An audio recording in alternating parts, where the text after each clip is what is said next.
سانحہ کارساز کی 16ویں برسی پر پیپلز پارٹی کے چیئرمین بلاول بھٹو کا کراچی میں جلسے سے دھواں دھار خطاب۔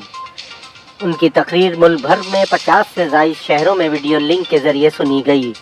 اپنے خطاب میں چیئرمین پیپلز پارٹی نے نواز لیگ کی قیادت کو آڑے ہاتھوں لیتے ہوئے طنز اور تنقید کے خوب نشتر برسائے۔ بلاول بھٹو کا کہنا تھا کہ ایک شخص کی واپسی خوش آئند ہے۔ امید ہے کہ ریاست کے پورے زور کے بعد استقبال بھی بڑا ہوگا۔ انہوں نے مسلم لیگ نون کے قائد میاں محمد نواز شریف کا نام لیے بغیر کہا کہ ایک شخص کی وطن واپسی کے لیے الیکشن کا التوا مناسب نہیں اور نہ ہی یہ بات ووٹ کو عزت دو کے بیانیے سے مطابقت رکھتی ہے۔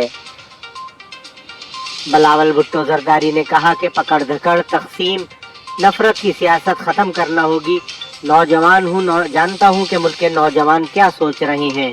سی پیک صدر زرداری کا ویژن تھا اور اس کا کریڈٹ بھی انہی کو جاتا ہے۔ چیئرمین پیپلز پارٹی نے آنے والے دنوں میں پیپلز پارٹی کی جانب سے ملک گیر رابطہ مہم کے آغاز کا اعلان کیا اور مطالبہ کیا کہ الیکشن کمیشن الیکشن شیڈول کا فوری طور پر اعلان کرے۔ انہوں نے کہا کہ عوام کو امید پیپلز پارٹی سے ہے۔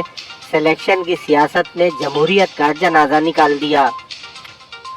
بلاول بھٹو زرداری نے کہا کہ پاکستان کے لیے نئی سوچ کی ضرورت ہے اور ایسی قیادت درکار ہے جو ماضی کے بارے میں نہیں بلکہ مستقبل کے بارے میں سوچے۔